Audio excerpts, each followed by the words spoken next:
Welcome to the podcast. We talk about all the things that are hidden in the shadows. This is Isaac. This is Megan. And on this belated episode, well, anyway. I feel like we're starting like every episode off like that. Because we're busy and shit, so. Yeah. Doing cases and such. Shit and busy. What? Oh. Shit and busy? Sorry, I was, I don't know, reversing what you said, because you said busy and shit, and I said shit and busy.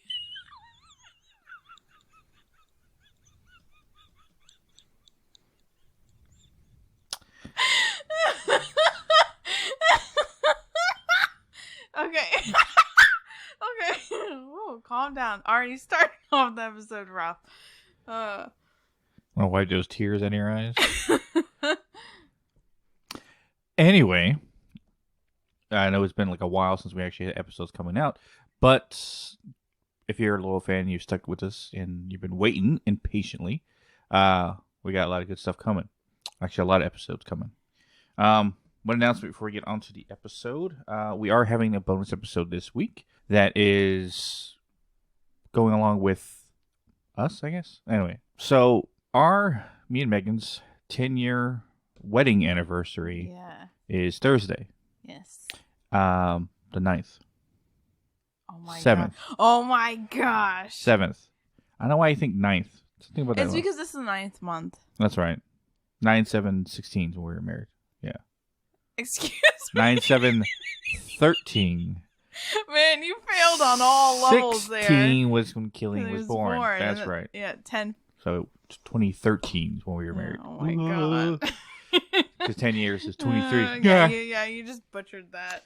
Anyway, no, we're going to have a bonus episode Thursday on our anniversary. Because we're too broke to do anything for our 10-year anniversary. So we just thought, hey, let's put an episode out talking about our relationship, how we met, all the paranormal stuff that happened to us when we started first dating, the weird stuff around our wedding, the weird stuff on our honeymoon, and maybe possibly throw in some other stories of like haunted relationships and such. Like maybe a ghost that stuck around because they didn't want to leave their partner, stuff like that. And then also, same day, we will probably do a live that Thursday evening. Yeah, just chill out and spend time with you. Yeah. So look forward to those things. Yes. And then we'll also have a bonus episode next Wednesday. Mm-hmm. That one's a guest episode. Yes. With Cody. Yes, from Sharpside Paranormal. Yes. Lots of good stuff. We have, honestly, coming up the next couple of months, we're probably going to have a lot of episodes. So get ready. Be thankful that you had a listening break from us, because it's going to be bam, bam, bam, bam, bam, bam. Yes, because me and Megan were discussing a lot of good ideas. And then, too, it leads into the Halloween season, and that's always jam-packed, so. Yeah. I think every paranormal podcaster puts out more content around that time. Well, yeah, because I think people tend to search paranormal podcasts around that time to get the spooky vibes, you know? Yeah. You know? Everyone sees a peak in numbers around that time. Too bad they don't stay. Yeah. Well, guess we gotta hook them. Anyway, today's episode is a correlation from last week's episode, or last episode. Actually, the next couple episodes are going to be kind of focused around that. So one of the spots last episode that we talked about in the plane disappearance episode was the Alaskan Triangle. And we've been on this little like triangle location thing for a bit. We did the Bridgewater Triangle. Last episode we covered 3 different triangles, a little bit of an overview of the Bermuda, the Alaskan, and then also the Dragon's Triangle near Japan and Guam and all that. And this one in particular, there's a lot of natural things that could be causing these issues, but then at the same time, it's one of those spots where you're just like, there's so much remoteness and wilderness and untapped land area that you're just like, this is definitely breeding ground. If something supernatural is occurring, it would make sense. And then 2, from from looking more into the Alaskan Triangle, I've kind of like conjured up some theories that about like energy itself and like vortexes. Because in this spot, as well as like what's in the Bermuda Triangle and in the Dragon's Triangle, they also believe it's a vortex. But the difference is the Bermuda Triangle is in the ocean and the Dragon's Triangle is in the ocean. But this one is more like the Bridgewater Triangle in the sense of it covers land as well. This covers land and sea and mountain ranges and all of that. So this episode's all about the Alaskan Triangle. Yes. Which apparently you found so much information. It looks like we're going to have to do 2 parts. Yes. So what we're going to do is, this one's actually kind of a unique 2-parter. So the first part is going to be kind of just like the backstory, their overall things that happened, kind of our theories. But then next week, for a part 2, I'm going to go more into the stories, the disappearances, because there's a lot, as you'll find. And that's one of the main reasons why we are covering this, is because a lot of people go missing. But we're going to focus more on like the, not coincidences, but the similarities that each different, missing case of planes of whatever, like kind of correlate all to that. Plus I will talk about the psychic side of it, because there was a rumor, not rumor, but it was covered a little bit, but when you dig into it, there's not much information about a psychic who remote viewed into the Alaskan Triangle and ended up dying days later. And when I first started researching, of course, can't help it.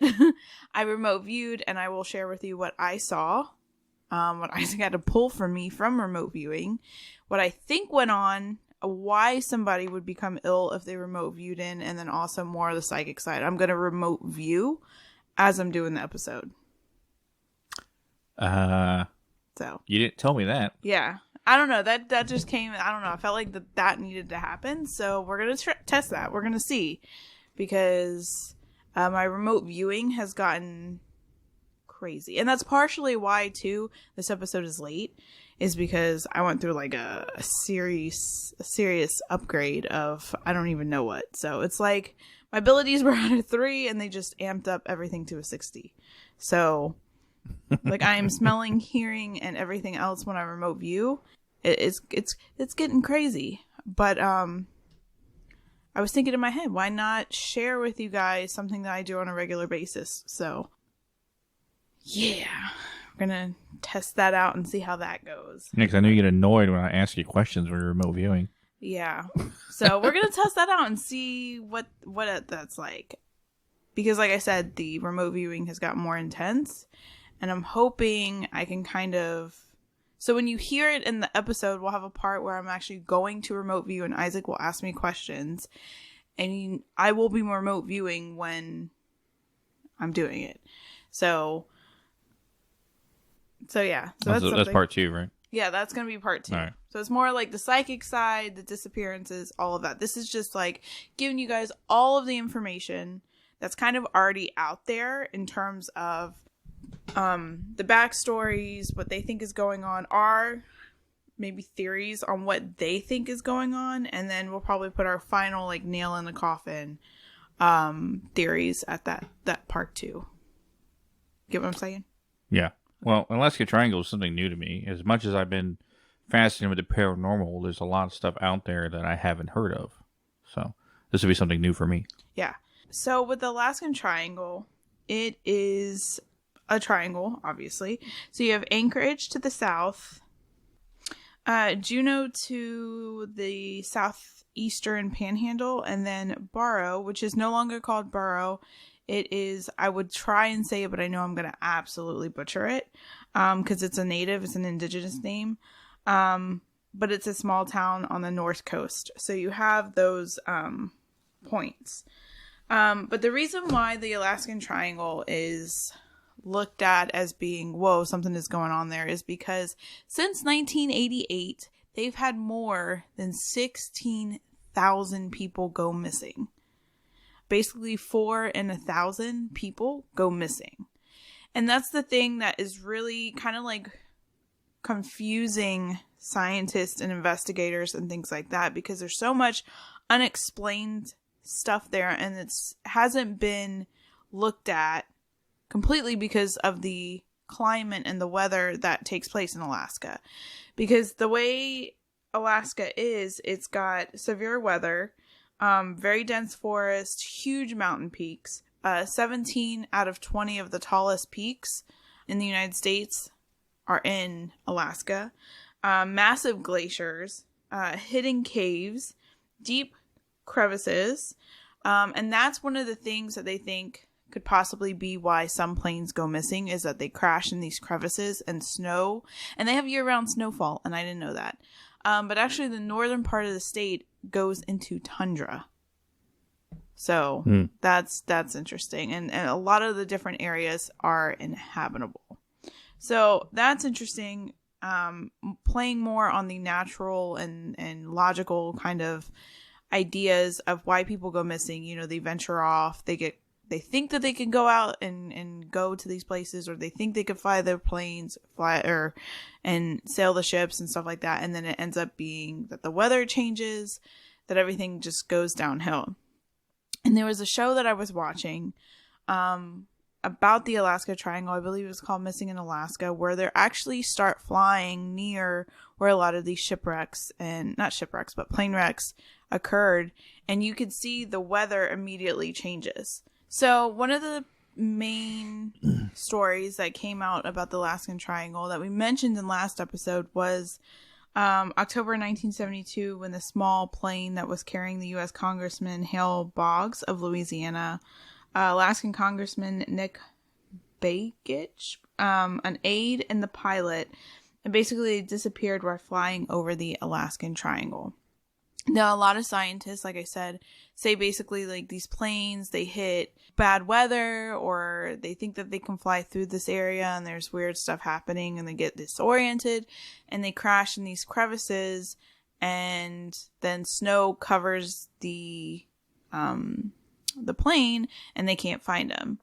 And they literally, during the plane crash in October of 1972, they literally searched for 39 days. They put out massive amounts of search teams, military and civilian, planes and stuff like that, to try to find anything, the wreckage, the guys, anything, and they couldn't find a single thing. What we talked about last episode, which was the Bermuda Triangle, the Dragon's Triangle, that's all on ocean. But this one is if I had to relate it to anything, it kind of reminds me of the Bridgewater Triangle. The difference between the Alaskan Triangle and the Bridgewater Triangle, though, is that during research, when I was researching everything, yes, there is some haunted places within the Alaskan Triangle, but it's nothing compared to the Bridgewater Triangle. Like, if you go look at the Bridgewater Triangle, there's the Hockomock Swamp, there is Freetown National Forest, stuff like that. But there's not a lot of stuff going on in terms of like, oh, this spot within the Bridgewater Triangle. It's literally the Alaskan Triangle as a whole. Now, the difference between the Alaskan Triangle and, say, like, the Bridgewater Triangle is the terrain is 100% different. So, it's even got fords. It's spelled Fjords. Fjord. Yes, and it's basically like little rivers amongst huge mountains.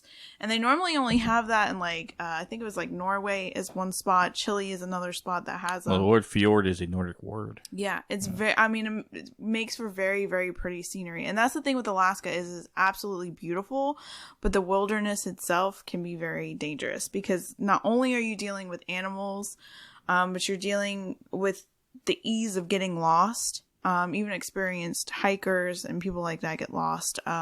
A couple different theories. The supernatural, like we said in most of the plane episode, comes from alien encounters, like UFO theories. There is even a theory that there's a an alien base in Alaska.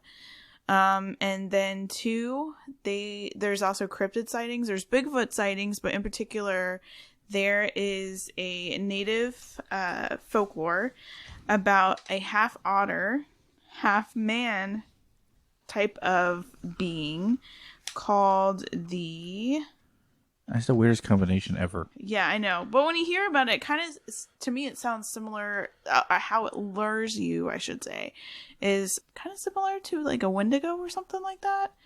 It kind of makes sense how they describe it, but it's called the Kushtaka. So just to give you a little bit of information about the Kushtaka, because I thought this was super interesting, and now that I've kind of like crept into it. But the Kushtaka is a creature from the folklore of the indigenous Tlingit tribe. I hope I'm saying that right. I looked it up to make sure I'm saying it right, but I don't know. So if I'm not, I apologize. But basically, the Tlingit people of the southeast Alaska, it's described as a shape-shifting creature that inhabits the coastal areas and waterways of the region. The name literally translates to land otter man. It's not. I mean, it kind of, well, here's the thing. It apparently can shape-shift between an otter or human and then both. So every time I hear any combination of man and animal, I always think of man, bear, pig. Oh my gosh, I knew that was coming. Half man, half bear, half pig. Gosh. But it's known for its ability to transform into various forms, including that of a human, an otter, or a combination of both. It is said to have the ability to mimic human voices, luring people into dangerous situations or leading them astray. The Kushtaka is believed to be mischievous and sometimes a malevolent creature. It is said to be responsible for causing people to become lost or disoriented in the wilderness, leading them to drown or disappear. Some legends also describe the Kushtaka as a protector of animals in the natural world, while others portray it as a vengeful being that seeks to harm humans. Encounters with the Kushtaka are often associated with feelings of unease, fear, or some sense of being watched.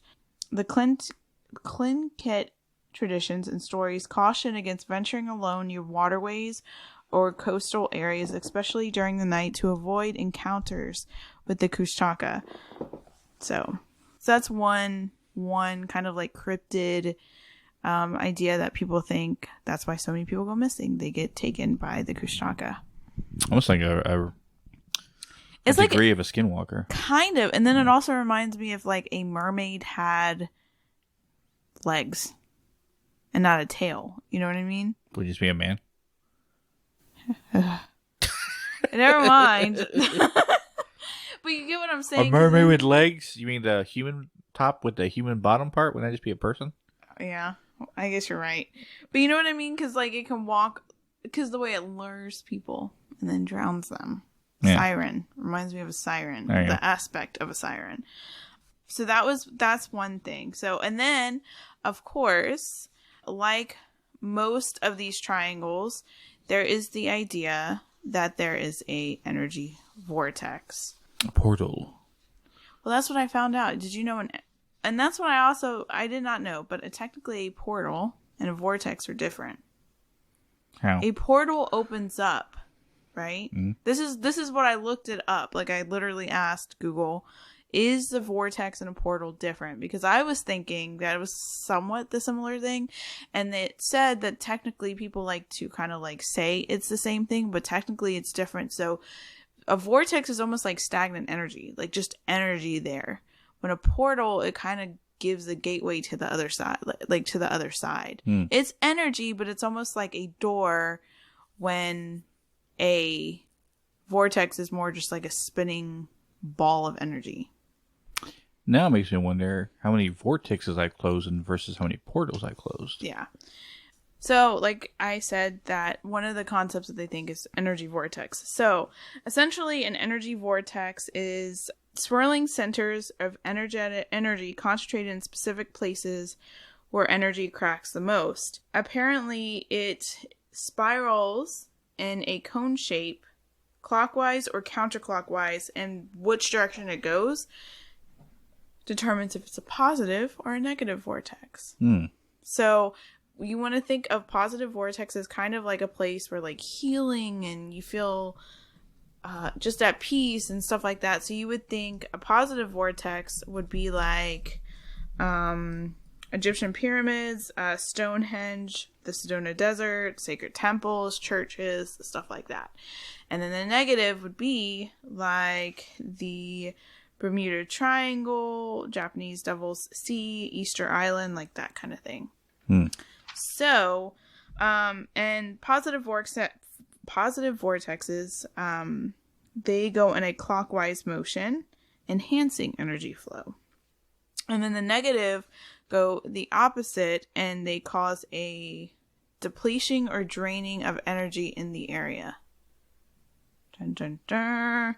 And so that led me to believe. Come to think of it, here, that's correct, because if all portals that I've grabbed and closed, they all were going counterclockwise. They were swirling the opposite direction. Because I remember turning my hand clockwise, like I was turning a knob, because I'm right-handed, so it was like I was spinning it clockwise to reverse the spin that was going on. Interesting. Yeah. And that also made me think of this thing called, you're going to laugh at it, but it's my theory, and I'm going to name it, I guess, the way I thought it. But I am calling this the Gong theory. Gong? Yeah.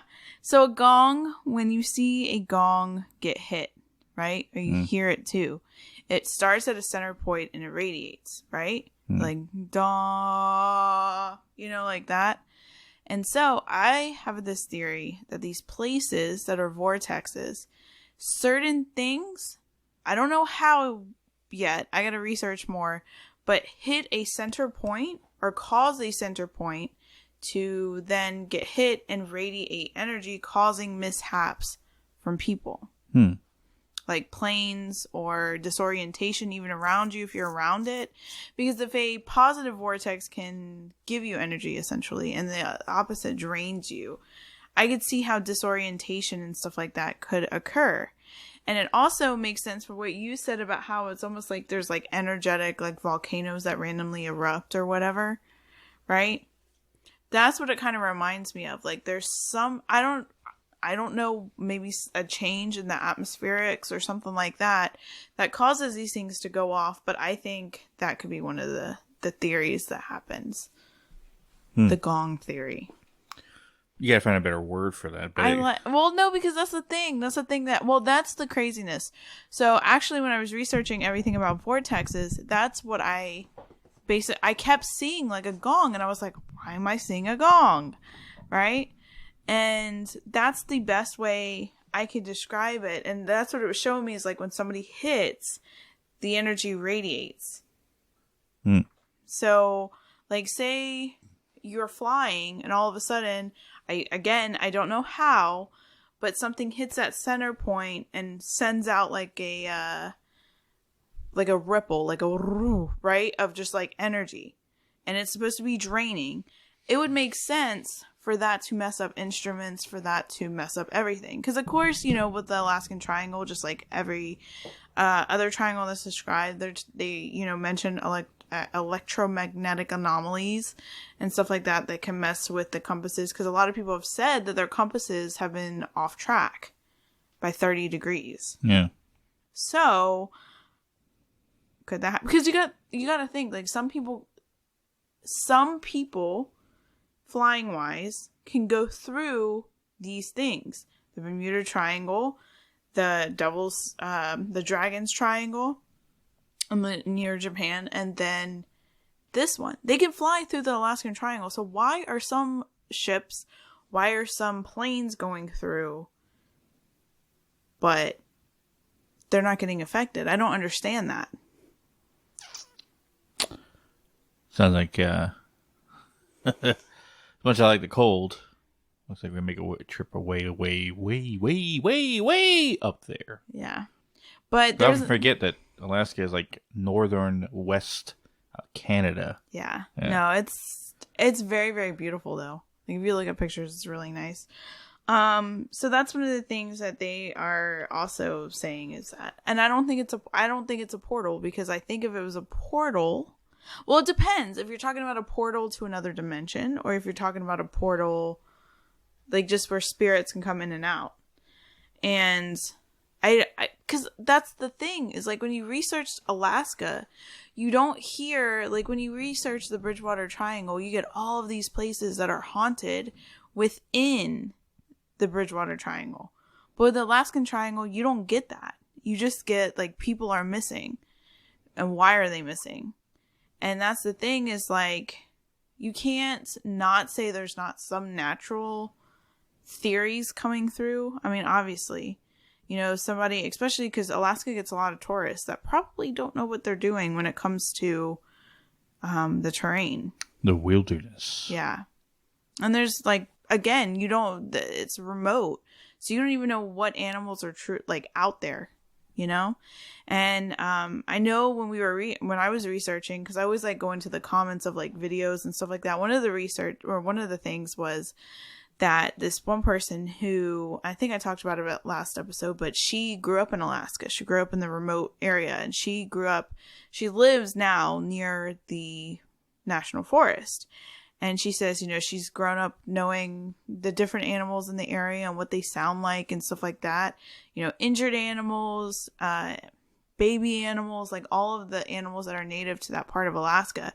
And she goes, there's sounds that I've heard that don't sound like animals. So there's that. So kind of going now into the alien theory. So I was like, at first, I was like, I don't know. It always seems like there's aliens involved in these like remote places. I mean, it makes sense because it's remote. They have tons of area that they could go in and nobody will know or nobody will see. This story in particular, in 1986, a strange report was told to the Federal Aviation Administration, the FAA. Basically, a Japanese Airlines flight 1628 had an encounter with 3 unidentified aerial phenomena, UAPs, which I didn't know what that meant, by the way. When I first saw it, I was like, UAPs, what is that? Yeah, they changed it from UFO to UAPs. Yeah.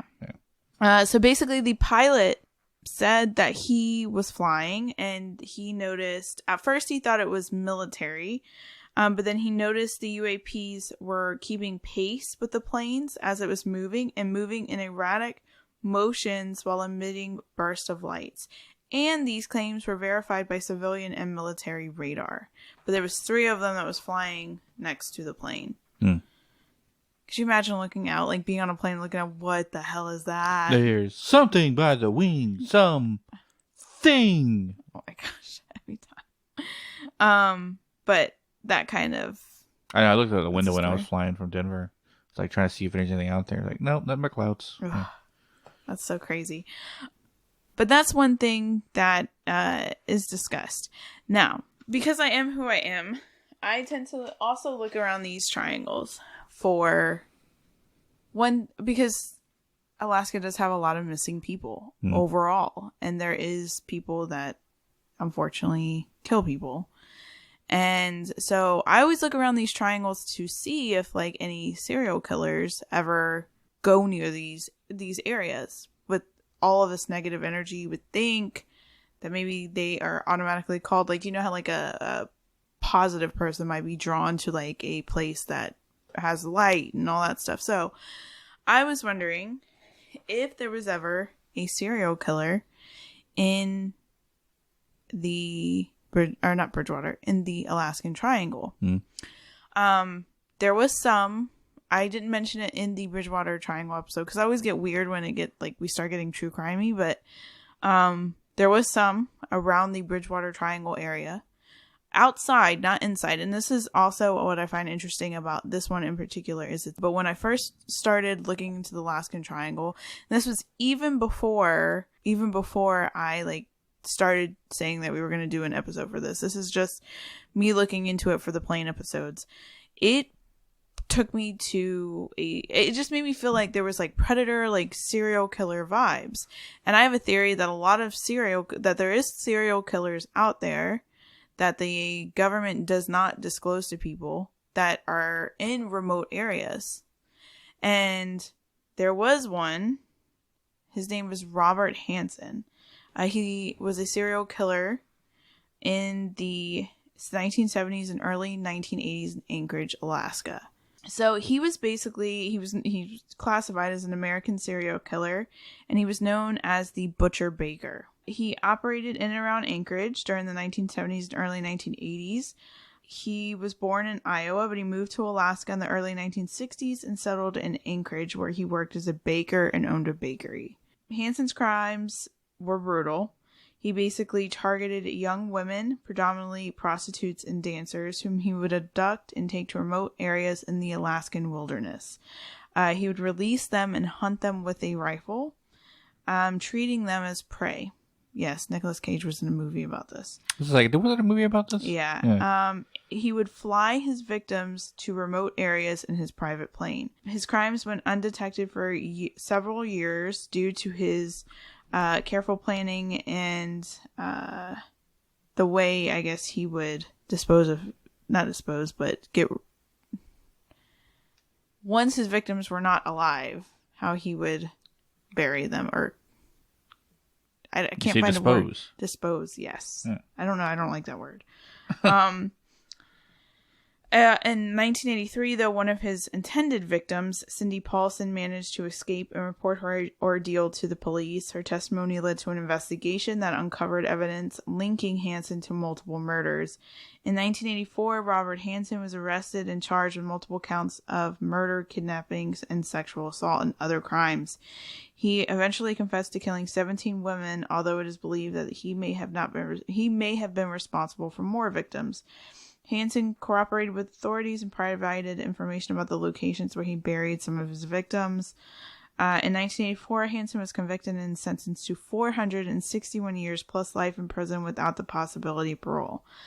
He was incarcerated at the Spring Creek Correctional Center in Seward, Alaska, and he died on August 21st, 2014 at the age of 75 while still serving his sentence.